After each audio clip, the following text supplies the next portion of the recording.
Welcome to Rajasthan GK training. दोस्तों स्वागत है आप सभी हाईकोर्ट एलडीसी के अभ्यर्थियों का राजस्थान जीके ट्रेनिंग के यूट्यूब चैनल पर।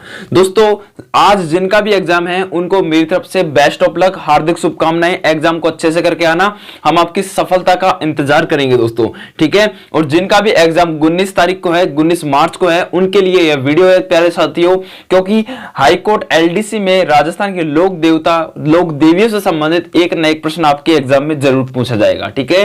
चाहे वो हाईकोर्ट एलडीसी हो, चाहे राजस्थान की किसी भी वैकेंसी हो, उसमें जरूर आता है प्यारे साथियों। तो इसी को मद्देनजर रखते हुए आज की इस वीडियो हमारे लोक देवता और लोक देवियों के ऊपर है दोस्तों। मैं आपसे कुछ इंपॉर्टेंट 21 प्रश्न पूछूंगा, जिसका सही जवाब आपको नीचे कमेंट बॉक्स में देना है, ठीक है। और नीचे कमेंट बॉक्स में आपको स्कोर भी बताना है कि मेरे 21 में से कितने प्रश्न सही हुए। चलिए दोस्तों बिना किसी देरी के, चलिए बिना किसी विलंब के आज की इस वीडियो की शुरुआत करते हैं। बस आपसे कुछ नहीं करना, आपको वीडियो को लाइक करके चैनल को सब्सक्राइब कर देना है प्यारे साथियों। तो चलिए शुरू करते हैं प्यारे साथियों। पहला प्रश्न है कि बेणेश्वर धाम पर सोम जाखम माही नदियों के त्रिवेणी संगम पर मेला लगता है, तो किसका मेला लगता है प्यारे साथियों? बेणेश्वर धाम पर सोम जाखम माही नदियों के त्रिवेणी संगम पर जो मेला लगता है वो कब लगता है दोस्तों? वो लगता है माघ शुक्ल पूर्णिमा को मेला लगता है, बेणेश्वर धाम मेला जिसे हम कह सकते हैं, ठीक है। और अपने वो डूंगरपुर जिले में लगता है, ठीक है। चलिए अगला प्रश्न है प्यारे साथियों कि राजस्थान की राधा के उपनाम से जाना जाता है दोस्तों। राजस्थान की राधा के उपनाम से प्यारे साथियों अपने मीराबाई को जाना जाता है। इंपॉर्टेंट प्रश्न है प्यारे साथियों, इंपॉर्टेंट है। अगला प्रश्न है कि निरंजनी संप्रदाय के संस्थापक कौन है दोस्तों? निरंजनी संप्रदाय के संस्थापक आपसे पूछ ले तो आपको बताना है प्यारे साथियों, संत हरिदास जी अपने निरंजनी संप्रदाय के संस्थापक हैं। अगला प्रश्न है राजस्थान की दूसरी मीरा संत के नाम से जानी जाती है। इंपॉर्टेंट प्रश्न दोस्तों, पहली मीरा तो अपनी मीराबाई है, लेकिन राजस्थान की दूसरी मीराबाई किस नाम से कौन जाना जाता है? तो अपने राणा बाई को अपने दूसरी मीरा संत के नाम से जाना जाता है, ठीक है। चलिए अगला प्रश्न है प्यारे साथियों कि रामदेव जी द्वारा किस पंथ की स्थापना की गई थी? तो प्यारे साथियों रामदेव जी के द्वारा आपसे पूछ रहे तो आपको बताना है कामड़िया पंथ की स्थापना की गई थी रामदेव जी के द्वारा। अगला है प्यारे साथियों कि ऊंटों के देवता के रूप में किसकी पूजा ऊंटों की देवता के रूप में पूजा किस लोक देवता की जाती है? इंपॉर्टेंट प्रश्न है, कई बार एग्जाम में भी पूछा जा चुका है और आप सबको पता भी होगा दोस्तों कि पाबू जी को अपने ऊंटों के देवता के रूप में पूजा जाता है, ठीक है, ठीक है। चलिए अगला संत धन्ना जी का जन्म किस जिले में हुआ था? प्यारे साथियों संत धन्ना जी का जन्म है वो अपने टोंक जिले में हुआ था प्यारे साथियों, ठीक है। चार हाथों वाले देवता के रूप में दोस्तों अपने वीर कल्ला जी राठौड़ को जाना जाता है और यही प्रसिद्ध है राजस्थान के अंदर। अगला है कि सर्पदंश के कारण सुरसुरा किशनगढ़ में किनकी मृत्यु हुई थी दोस्तों? सांप के काटने से दोस्तों अपने किसकी मृत्यु हुई थी?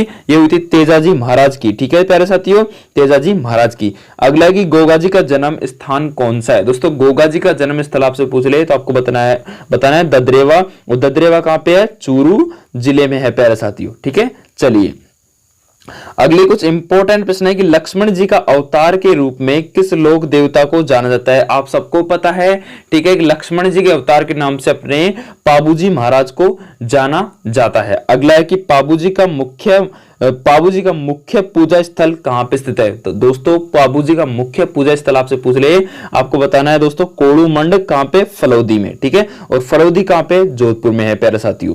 अगला है किस लोक देवता को जांगीर परी कहकर पूजने से सर्पदंश का विष प्रभावहीन हो जाता है? तो दोस्तों ऐसे कौन से लोक देवता हैं जिनको जांगीर परी कहकर पूजने से जो सांप का काटा हुआ है वो विश्व भी प्रभावहीन हो जाता है? वह प्यारे दोस्तों अपने मल्लीनाथ जी, ठीक है, मल्लीनाथ जी। इंपॉर्टेंट प्रश्न है दोस्तों, कई बार एग्जाम में आ चुका है। अगला प्रश्न है कि तिलवाड़ा बाड़मेर का संबंध किस लोक देवता से है? तो तिलवाड़ा बाड़मेर का संबंध अपने मल्लीनाथ जी से है दोस्तों, ठीक है। चलिए अगला है कि कामड़िया पंथ की स्थापना किस लोक देवता द्वारा की गई थी? तो कामड़िया पंथ की स्थापना आप सबको पता है, अभी अभी हमने बताई थी कि रामदेव जी के द्वारा की गई थी। अगला है सांप्रदायिक सद्भाव किस मेले की मुख्य विशेषता है? तो सांप्रदायिक सद्भाव अपने दोस्तों किस मेले की मुख्य विशेषता है? प्यारे साथियों रामदेव जी के मेले की मुख्य विशेषता है जो अपने जैसलमेर जिले में भरता है। अगला है प्यारे साथियों किस संप्रदाय में परमात्मा को अलख निरंजन या हरि निरंजन कहा जाता है। तो किस संप्रदाय में कहा जाता है, तो अपने किस संप्रदाय में परमात्मा को अलग निरंजन या हरि निरंजन कहा जाता है, तो अपने निरंजनी संप्रदाय को निरंजनी संप्रदाय में कहा जाता है। ठीक है, अगला किस लोक देवता का समाधि स्थल या स्थान मुकाम कहलाता है। तो मुकाम अपने दोस्तों किस लोक देवता का समाधि स्थल कहलाता है, तो प्यारे साथियों ये अपने कहलाता है जाम्बोजी का। ठीक है, जाम्बोजी का जो समाधि स्थल है वो अपने मुकाम के नाम से जाना जाता है।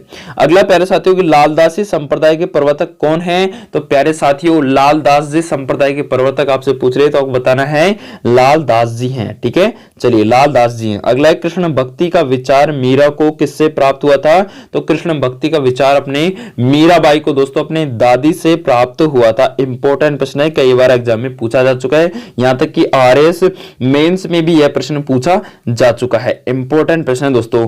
अगला और लास्ट प्रश्न है प्यारे साथियों कि रामस्नेह संप्रदाय की 4 प्रधान शाखाएं मानी गई हैं, इन शाखाओं में से कौन सी शाखा शामिल है, तो इनमें से दोस्तों अपने जायल शाखा शामिल अपने रामस्नेह संप्रदाय में, और ये सभी के सभी इनमें शामिल नहीं है।